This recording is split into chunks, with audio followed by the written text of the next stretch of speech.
Hi, I'm Robin, And I'm Kim. and we're going to be talking about kinder through sixth grade literature books and how we can lean into the subject of literature at home with our kids with the assigned book readings. So, all right, let's jump in. What are the expectations for the co-teacher on home days when it comes to doing the assigned literature books? And these are not like phonogram reading. This is not what this is for. This is has a different purpose. So I'm going to talk a little bit about that. Absolutely. So, especially in kinder and first, and a little bit in second, we have readers where the purpose of this is to improve or to gain our reading skills. This is not literature. Those fall under a completely different category. Linguistics. That's linguistics. This is your literature assignments. Okay. And in kinder and first, it looks very different than second through sixth. Okay. So kinder and first, they have only one book per semester, and they are intentionally a parent read aloud. Okay. So the expectation for the co-teacher is that in kinder and first grade, the parent is reading these books aloud. Absolutely. So we're talking Winnie the Pooh and Willy Wonka and the Chocolate Factory for our kindergartners, and Trumpeter the Swan and Cricket in Times Square for our first graders. There is zero intention that these students are able to read these. They are intentionally well above their level. What we are wanting here is our parents to model good reading skills to their students. That's a large portion of learning to read. So that they're hearing the fluency and the flow and Intonation. inflection. Yes, all of that is going into teaching your child to read. It's just as valuable as those phonogram cards. Okay. And so that's the intention for kinder and first grade. The rest of your assignment will be go to the library, find books you like to read. It will be a mix of your student reading to you and you reading to your student. And it's really meant to be a very relaxed time for you and your child to learn to love reading. All right. Some co-teachers have a love of reading and some of us have to learn it. And so this is really a chance to. And this can look different on home days too. So this might be at bedtime. It could be your bedtime reading. Absolutely. It could be reading outside, doing outside time. Going to the park, going to the library. My younger students and younger students, I get to listen better if they have something to do with their hands. So something like drawing or Play-Doh, something quiet at the table as long as they're listening. So it could look very different when co-teachers do this. If you talked about like in kinder and first grade, the co-teacher should be doing the reading. What about second through sixth grade?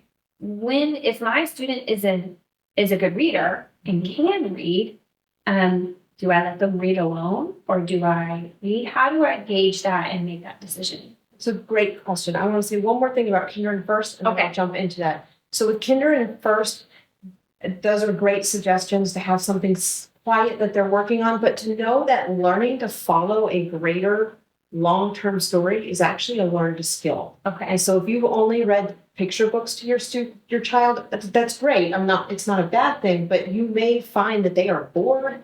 They are not connecting. They cannot answer anything about what they Really just heard. hard for them to stay engaged. Yeah. Yes. And that is okay. That's why we're doing it so young, is so that by the time they're going into second grade and they're engaging with these books on their own, they are ready to hold that story over long term. So something to note for the littles. Yes. And then the second through sixth, how does mom know, do I let my kid read alone or do I read with them?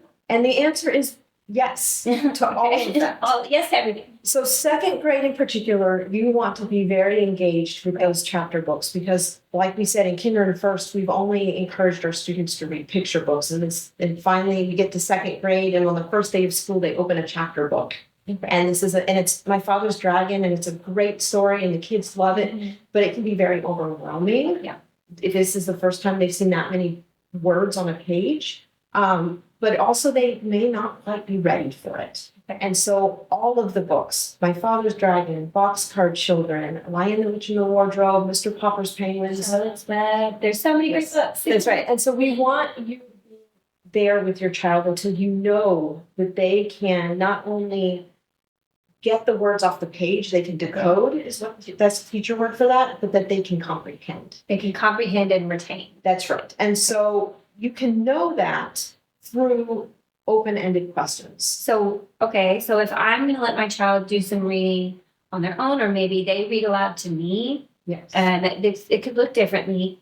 I can make that decision as a co-teacher based on my child's needs and where they're at. That's right. And Okay. you might do spot checks. You might start a book with your child and determine, yeah, okay, they are comprehending that. I think we're good. Go off and read that. And in chapter 3, pick it back up. Ask them some questions that require that they have actually read it well. What are some great questions to ask? You mentioned open-ended questions. Yes, so open-ended questions is anything that cannot be answered with a yes or a no, more than one word.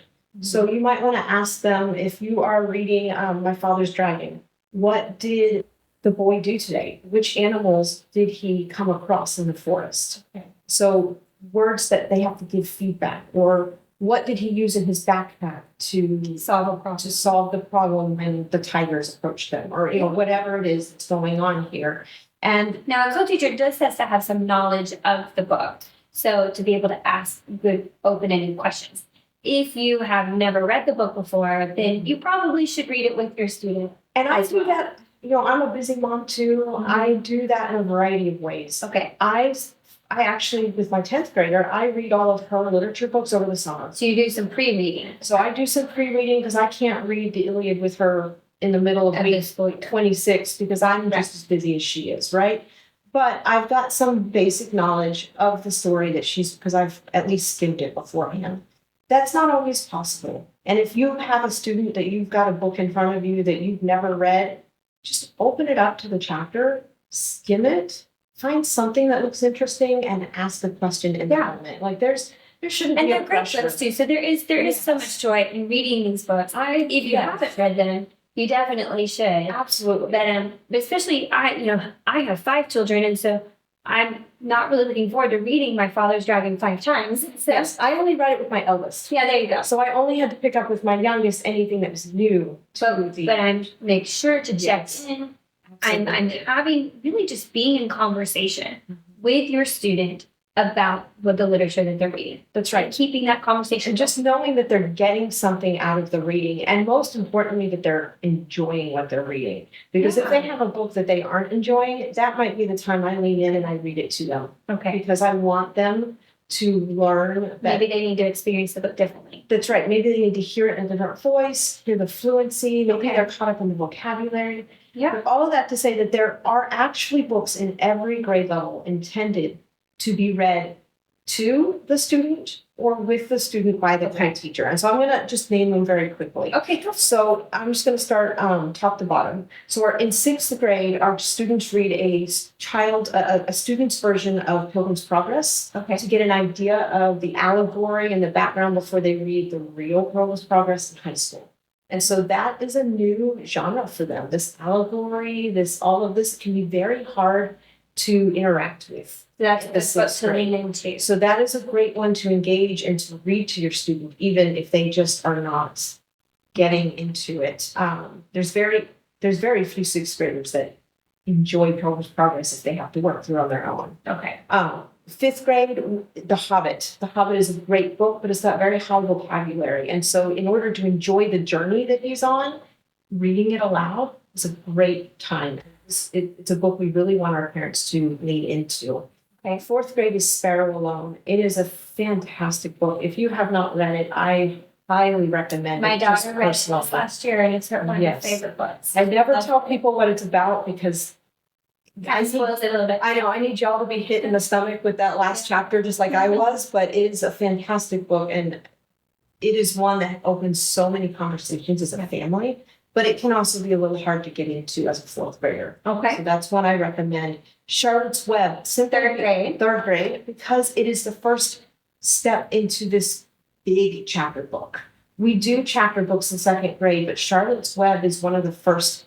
It looks thick and it can look intimidating to some of our more reticent readers. And so that's when we want you to be working with your student on. Okay. And in 2nd grade, all of them, really, we need to just engage. 2nd grade is still, I would say, too, very side. That's right. They're still in lower grammar for a reason. Like we want you to be highly engaged. But if there's one that you really should lean into, it's Alice in the Family. Yes. So that's a fun one. Yes, it is. I know a lot of students like to dress up from that book for a book character. My son did. Yeah. Yeah. So thank you for going over all these books and highlighting these books to lean into with our students. I really like the way you said that there are great opportunities for conversations as a family. That's one of my favorite things about the literature subject is using it as a jumping off point for really good conversations with my kids. And I can take this in so many directions about life and our spiritual walks. And so I know that the literature books has been a blessing in my family, and I hope they will continue to be to other families at GDA too. So, Mine too. yeah. Well, thank you for sharing. That's all we have. Thanks for watching.